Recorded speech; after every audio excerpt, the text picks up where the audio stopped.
técnicos. Podem me interromper e fazer perguntas, acho que vai ficar mais dinâmico. Eu passo aqui, Anacleto? Onde é que eu passo? Tem o pontador. O pontador está comigo.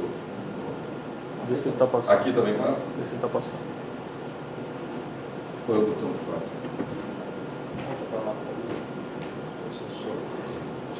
Sessão laser.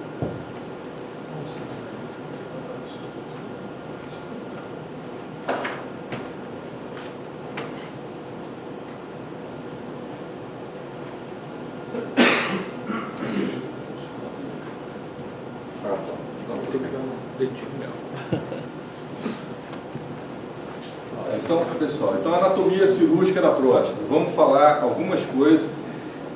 Quando a gente fala de anatomia, é sempre um troço meio cansativo, né? Lembra aquelas aulas de faculdade, melhor detalhe. Então, eu tentei fazer uma coisa assim que fosse mais direcionada. Façam perguntas. A ideia é que isso seja sempre correlacionado com a parte cirúrgica. Então, se vocês tiverem alguma coisa para perguntar, por favor, interrompam. Então, basicamente aqui, lembrando... Vou precisar do outro, o apontador ficou aqui, né? Então aqui, lembrando algumas coisas que todo mundo já sabe, mas enfim, só para a gente lembrar o que é importante para a gente, né? Obviamente isso aqui é a posição da próstata retropúbica aqui. Também não está funcionando. Aqui. Bateria deve estar acabando. Mas enfim, pessoal, isso aqui, rapidamente falando aqui, essa é a posição retropúbica, essa aqui é a posição em relação à bexiga, né? Aqui a gente tem as principais estruturas, como todo mundo vai lembrar, quais são as estruturas que são importantes quando a gente fala da prostatectomia. A relação com o reto aqui para trás, as vesículas seminais. A gente vai ver que toda essa parte aqui posterolateral, onde passariam os feixes, né, vastos nervosos. Você tem a parte de controle da continência, está relacionado ao colo vesical e principalmente ao esfíncter externo que fica aqui no ápice. Legal isso.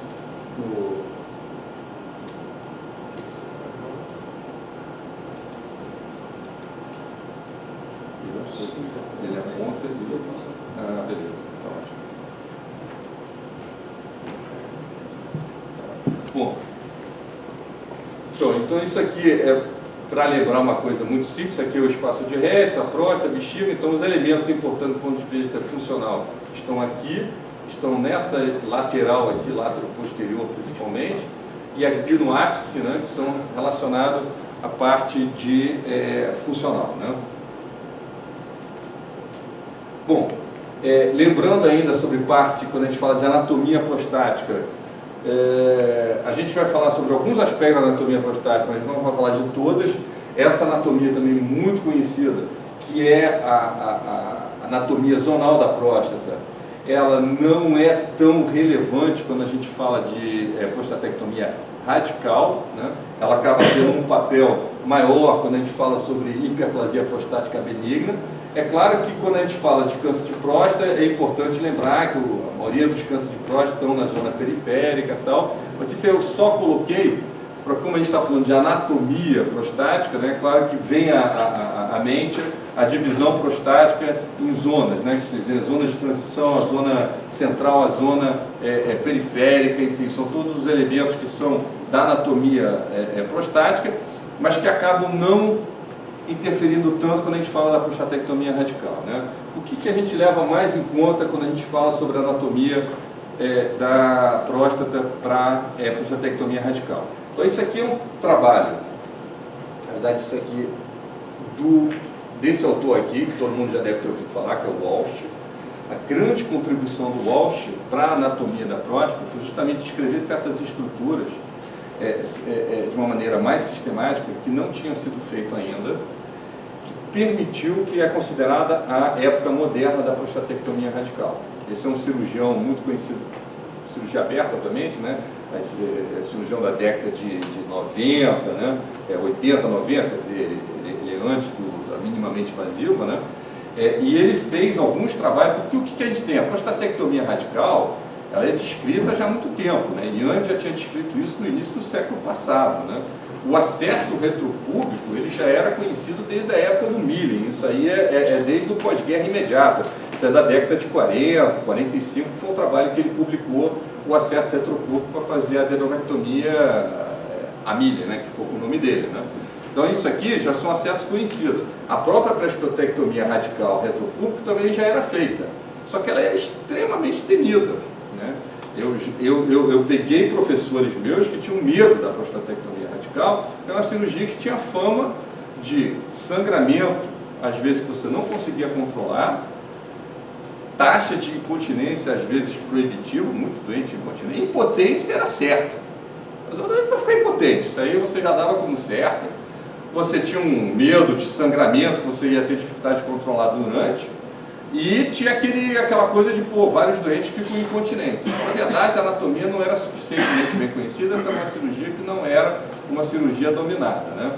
Então, o Walsh, o que ele acabou fazendo? Ele acabou fazendo alguns estudos muito detalhados. Ele chegou a ir para a Escandinávia para pegar anatomistas que faziam estudos e embriões para ele poder entender melhor a anatomia dos feixes. Né? Natimorto. Ele fez estudos assim, anatômicos muito profundos para poder começar a lançar alguma luz em cima da anatomia prostática de uma maneira que a gente não conhecia, e com isso lançou as bases, digamos assim, mais modernas da prostatectomia radical, né? Então, basicamente, o que ele trouxe para a gente que a gente não tinha de tanta clareza, né? Na verdade, ele descreveu claramente primeiro, a vascularização, né? Como é que é a vascularização prostática, isso já era conhecida, mas a relação dela com o que seriam os feixes vasculonervosos, né? Que vão passar nessa lateral, segundo ele, e você tem o esfíncter artificial, desculpa, o esfíncter estreado, que é bem no ápice prostático, né? Como ele recobre parte do ápice prostático e a uretra membranosa aqui, né? E a anatomia do plexo de Santorini, né? Que era um temível fonte de sangramento durante uma prostatectomia radical, né? Então, basicamente é isso que ele fez. Esses aqui são esquemas do desenho dele, mostrando como é que você tem aqui o plexo nervoso, que acaba vendo do plexo pélvico que se estende aqui para a proximidade da vesícula seminal, toda a parte látero-posterior da próstata, né? Mostrando que isso aqui, se a gente quisesse preservar a potência, a gente teria que se preocupar com esses feixes que vêm de lado a lado, né? São conceitos que o Walsh trouxe, que ele mostrou pelos estudos que ele fez. Ele mostrou como é que você faz o controle vascular, né, principalmente do plexo, para você evitar os sangramentos que eram tão temidos, né? E ao mesmo tempo como é que você evita a lesão de esfíncter. Então, na verdade, ele lançou a base da prostatectomia radical moderna, em que você se preocupa em evitar complicações que eram tão temidas até então, né? É claro que depois disso teve evolução, né? A gente tem outros conceitos anatômicos hoje, mas a base foi lançada aqui, né? Basicamente, o que ele jogou é isso aqui, que você tem esse aqui, o feixe, né, passando o que seria sempre nessa borda póstero-lateral da próstata, tanto de um lado como do outro, né? Está colocado aqui também, né? Então isso aqui foi E ele descreveu também as faces que vão recobrir. Eu vou entrar um pouco mais de detalhe nas faces depois, né? Porque isso aí mudou um pouco, evoluiu um pouco diferente com outros estudos, né? Mas basicamente essa é a grande base que ele lançou. Ele disse, olha, a gente aqui tem que poder dissecar, preservando esses feixes que correm na parte látero-posterior da próstata, tanto de um lado quanto do outro, e no ápice eu tenho que poder poupar o esfíncter. Então, isso tudo são conceitos que o Walsh jogou claramente mais para a gente, né? Além do controle da veia dorsal, que está aqui em cima, né? Isso aqui é a mesma coisa, só que em relação à anatomia esfincteriana, né? Mostrando que ela tem um componente que ela não só recobre a uretra, mas que ela também recobre parte do ápice prostático, né? E mostrando que ela tem um componente muscular, principalmente na parte anterolateral, né, dos dois lados. A parte posterior acaba sendo mais membranosa, um pouco mais desprovida de músculo, né? Bom, Obviamente que isso aqui são trabalhos da década de 80, 90, isso relançou a prostatectomia radical com muita força, né? Então a quantidade de prostatectomia aumentou, depois veio a minimamente invasiva, aí entrou a questão da tecnologia, da magnificação, da capacidade que você passou a ter de observar a anatomia prostática no perioperatório que você não tinha antes, e dos avanços que isso andou trazendo. Então vários autores que são cirurgiões acabaram se debruçando em cima da anatomia prostática e foram incorporando alguns detalhes de anatomia que a gente não tinha até então, né? Então esse aqui é um autor japonês que é muito conhecido, ele é um dos autores que coloca bastante, trouxe alguns avanços no conhecimento que a gente tem. Então o que ele fez? Esse aqui é um estudo, por exemplo, bem interessante que ele fez, que na verdade ele fez estímulos elétricos em alguns pontos da próstata e viu a repercussão em cima da pressão dentro dos corpos cavernosos, né? Ou seja, o quanto que aquilo ali estimulava o fluxo dentro dos corpos cavernosos, né? Para ver se de fato, do ponto de vista funcional, os nervos, e aí a gente tem outros estudos que questionam isso, né? Se de fato os nervos corriam do jeito que o Walsh descreveu, né? Sempre dessa maneira, ou seja, como uma bandeleta que passa látero posteriormente à próstata, ou se ela tem outras configurações. E curiosamente ele acabou vendo que a gente tem aqui 4 tipos, sendo que o mais comum nem é esse tipo assim, bem clássico, não. O mais comum era uma coisa assim, um pouco mais espraiada, claro que é posto-lateral ainda aqui, né? Mas você vê que você acaba tendo ponto de estímulos que estão correlacionados com estímulos que vão para os corpos cavernosos, muito diferentes daqueles que são simplesmente daquela faixa nervosa posto-lateral. Você tem alguns que vão alto na próstata, está vendo como sobe aqui? Então, se você se preocupar em só poupar o que corre aqui por trás, você acaba provavelmente lesando terminações nervosas, na verdade terminações nervosas, feixes nervosos que estão passando mais alto, recobrindo a próstata, né? E alguns na lateral, né? Então, na verdade, isso mostrou claramente que a anatomia, como já em vários outros lugares, você não tem uma anatomia única, né? Você tem variações, né? Então, se você quiser fazer uma cirurgia que seja mais poupadora da inervação, você vai ter que levar em conta esses estudos e não só aqueles conceitos clássicos do Walsh em termos de relação de onde estaria o nervo cavernoso, né? Na verdade, você tem um sistema, feixes nervosos que tem que ser levados em conta, né? Então isso aqui é outra coisa, essa anatomia das fáscias, né? Aqui está mais esquemático, por isso que eu pulei lá. Então basicamente o que acontece? Existe uma visão esquemática que é útil do ponto de vista didática, que é o que a gente usa para poder passar as ideias, que é para a gente poder entender onde é que a gente tem que dissecar para poder tentar poupar essa parte nervosa, né? Mas que quando a gente vai para a prática, isso aí tem que ser temperado um pouquinho. O que a gente precisa saber essencialmente disso? É que você tem uma fáscia, que é essa aqui, que é a fáscia endopélvica, né, que recobre o elevador do ânus. Ela vem para recobrir aqui esse feixe vascular nervoso, né, uma parte dele aqui que está naquela posição clássica do Walsh. Depois ela sobe e vai recobrindo aqui a próstata, tá? Então isso aqui é a fáscia endopélvica, que tem uma cobertura, né, que também é a fáscia periprostática, né, que ela vai e recobre a próstata. Só que por baixo dela tem outra fáscia, que seria essa fáscia aqui, seria a fáscia prostática. Essa ela é mais chatinha um pouco, porque ela é multicamada, ela não costuma ser única, e isso dificulta um pouco quando você começa, porque você espera assim, bom, achei uma camada, vou achar outra, tudo plano.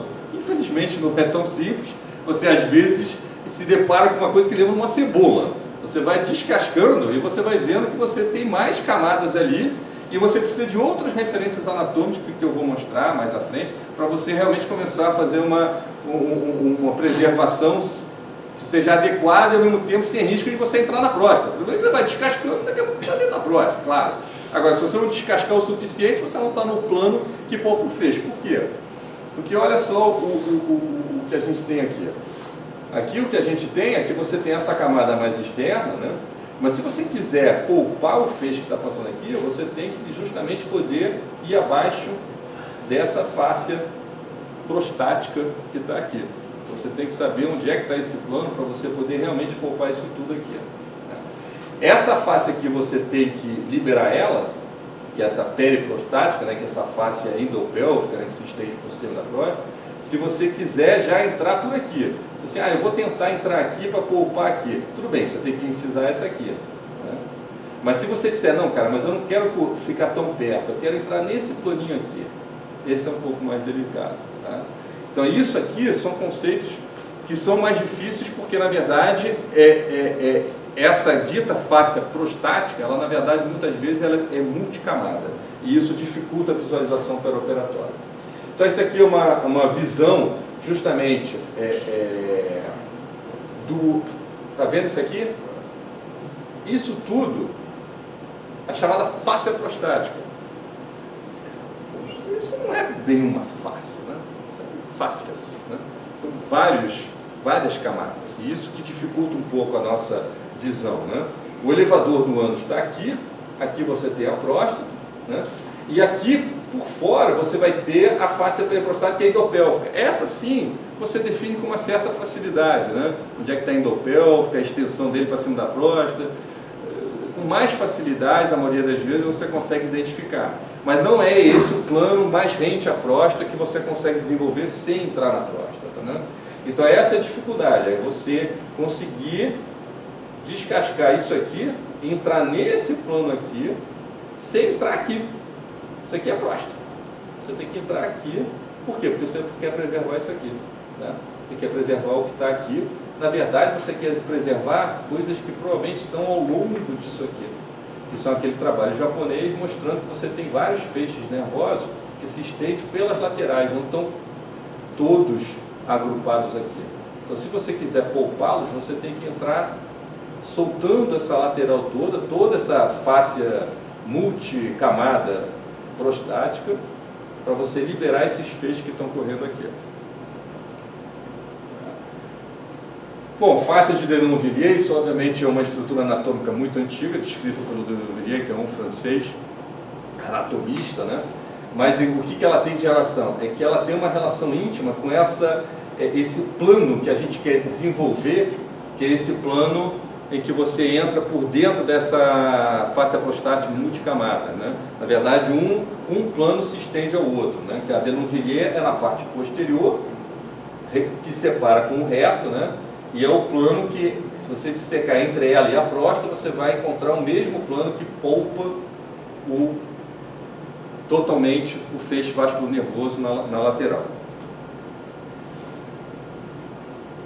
Bom, então isso aí é em relação à parte anatômica. A gente vai entrar um pouquinho mais de detalhe, que eu não vou falar de preservação nervosa. Isso vocês verem que tem essas estruturas que são importantes. A primeira, voltar aqui rapidamente para vocês, só para vocês lembrarem. Lembrar que existem feixes nervosos que se estendem pela lateral da próstata. Tem um trabalho também muito importante, que é um trabalho em cadáver feito pelo Costello, que é um autor de trabalhos anatômicos para a prostatectomia radical, que mostrou de fato que você tem vários ramos nervosos se estendendo pelas laterais da próstata, não só confinados à parte postlateral, e tem vários feixes que sobem pelas laterais. O que esse trabalho aqui tem de importante, que não tem num estudo puramente anatômico? Ele é parte funcional. Nesse aqui, porque uma das perguntas que se faz quando você vê terminações nervosas em estudo anatômico é saber, mas esses nervos que eu estou vendo, eles estão relacionados a que função?